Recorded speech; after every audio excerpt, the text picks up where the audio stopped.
I'm not gonna further even go into it because it's whatever. It's not even real.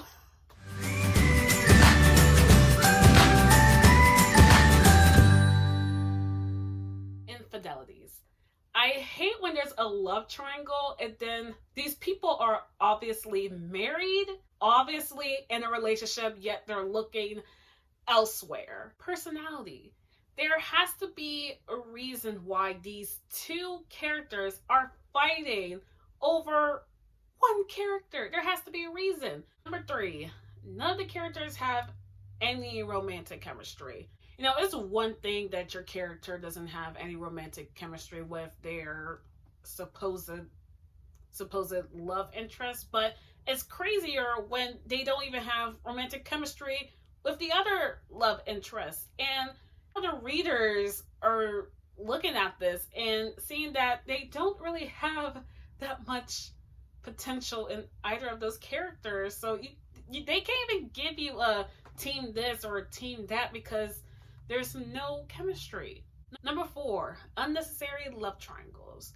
I really didn't want to talk about it, but I feel like I can't move on without talking about it. So, in Girl Meets World, there was a love triangle. I didn't really expect it to happen, but it happened and we had to roll with it, even though like I hated it because I felt like it was just so unnecessary. But long story short, there's Riley. She likes Lucas. They are in like 8th grades and what they dated for like a second or something, and of course they chose to take it slow or something. They came with some excuse, but either way, they're in middle school. Like, what were you expecting to do? So, anyways, I think they were going to high school when this happened, but Riley's best friend Maya, and I feel like I guess I'll get like so much hate for this because a lot of people shipped this couple. They liked Riley's best friend Maya with Lucas because they had, I guess, that banter and that opposite chemistry or whatever. Have I ever said anything nice to you? No. From personal experience, I just don't think it's a good idea to have a situation where your best friend is liking the guy you like. Like, oh my gosh. Yeah, that's drama, but oh my gosh, like that is, oh my gosh, I gets on my nerves. And as that whole situation was happening on Girl Meets World, I was just heated. Like, I was like, oh my gosh, are you really letting this happen? And I can tell like the writers were trying to experiment with this idea. Same way I felt like they were trying to experiment with Francis, with Mary and Bash. I just hated it. Like, I felt like it was so unnecessary. I felt like the only reason it was there was to build up drama. That's it. And that can be okay, but of the love triangle between Riley, Lucas, and Maya, I hated it. And they didn't come to a conclusion. That brings me to my next point. Riley still loves Lucas.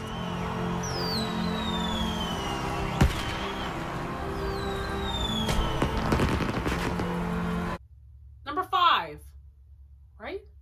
Number five, they take too long to make a decision. Like, come on.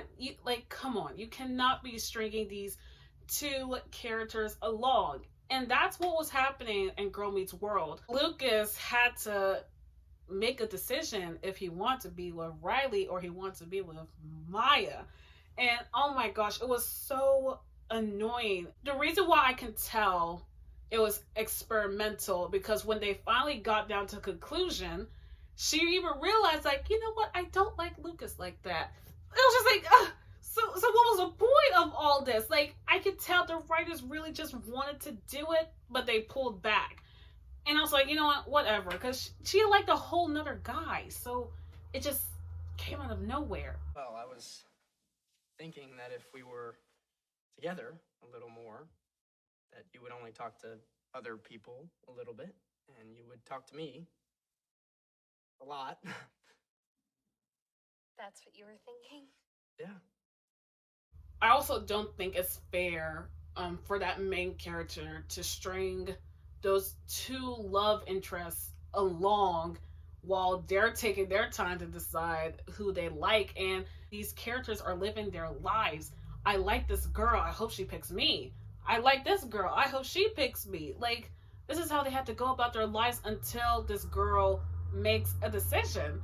And I recently saw this when I was watching Free Reign because I was bored, and there was a love triangle, and I was just like, whoa, why? And they held it okay. I wouldn't say it was that bad. It was fine. But I think it was in season one. She told one of the love interests that she liked them. Nothing happened. So she goes with the other character. That is fine. Like, dude, I told you how I feel. You didn't do anything. So I would go with the other guy. That is fine.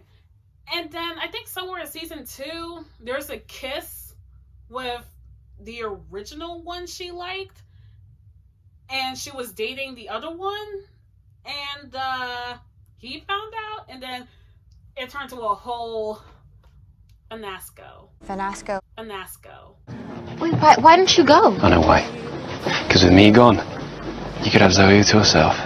Marcus. I'm not doing this. Stop it! What are you doing? You kissed my girlfriend! Like, if they're like literally looking at this girl like, you need to pick who you want to be with. And I was just like, whoa. I did pick who I want to be with. Like, you cannot just come here and tell me I need to pick. I did pick, and I did tell you how I feel, but you did nothing. So I'm good. You need to decide. Like between you two? Once and for all. I don't know what that was out there, but it has nothing to do with me. The crazy thing is that they broke up anyway, then she went with him.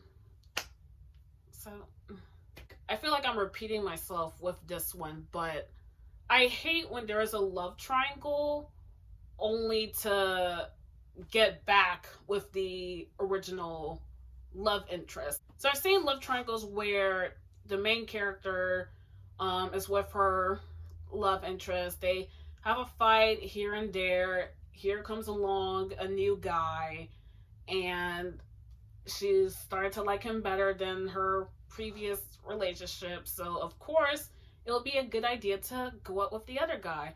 And let's say that they are battling out, quote unquote, for a while. So usually when they pick the other person, I know it's not going to last long. Why? Because for some reason, writers like to do those love triangles just to bring up the tension, to bring them back to the original love interest.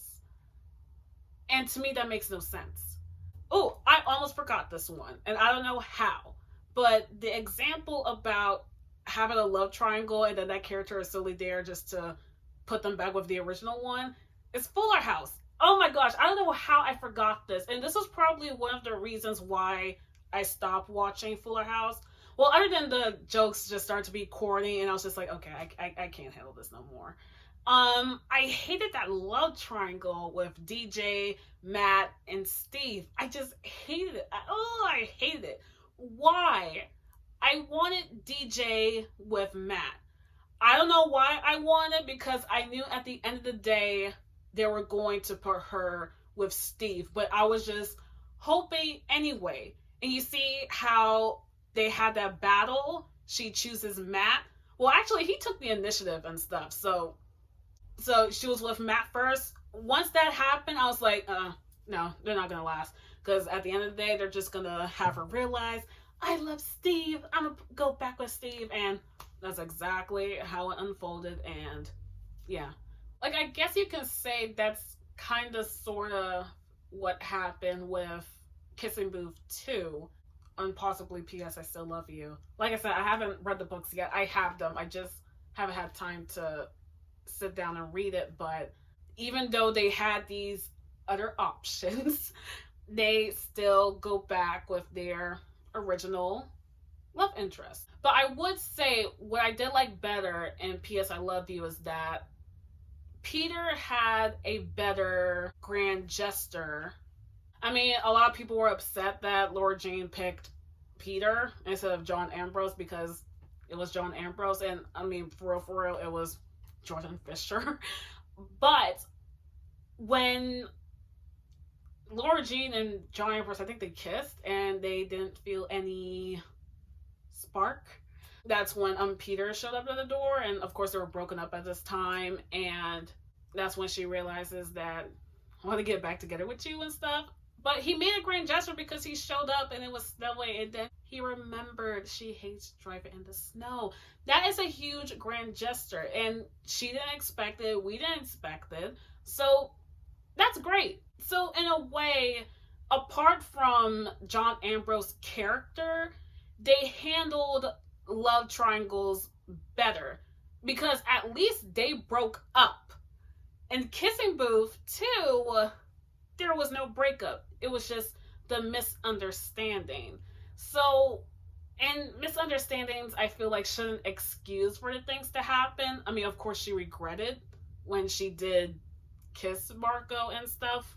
She regretted, but I mean, it was all just to cause drama, I guess. It's like the sole purpose of it, so it's hard to criticize it. I feel like Elle just picked Noah because that was her boyfriend. Honestly, was there really even a choice? I think it was just a matter of figuring out what's next. I don't think there really was a choice. Should she be with Marco or should she be with Noah? I feel like, I don't know. I do want to mention a love triangle I also despise. Like, I despise this more than Fuller House. I hated the love triangle in Rain, the Mary, Francis, and Conde. Well, Louis. His name was Louis, but we called him Conde. Oh my gosh, I cannot stand it. I've watched Rain so much that I know what episodes not to watch. So, in season 2, I know when I'm not going to be happy because I know when a certain love triangle started. And I guess to be fair, something unfortunate did happen to Mary to put a wedge between her and her husband, Francis. But I did not think it was going to push her in the arms of another man. I didn't know that. And it was Conde.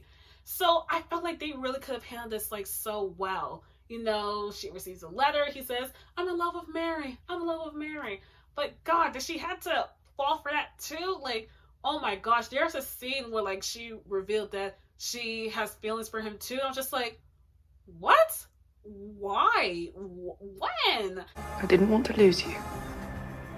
Not to another or to... To the charges of treason. I imagined you dead. That loss and your betrayal pained me more than they should pain a married woman. But you're not really a married woman anymore, are you? I am, Louis. And I was so happy when one of her friends, Lola, very swiftly called her out on it, saying like, hey, are you sure you really do love this guy? Mary, I understand what he has done for you. He has helped you through a terrible, painful time. Is it possible you might be confusing gratitude with love?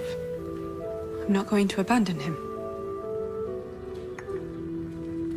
Now, despite my rantings about love triangles, I do like them. If they're done really, really, really well, it could be great. I mean, I guess I am guilty of writing a love triangle in my whip. I don't know. Is there a love triangle in my whip? I don't know. I guess there is. I can't explain. I don't want to give spoilers, but there is, I guess, a love triangle in my whip. And there is a love triangle in one of the books I've read, Ash Princess.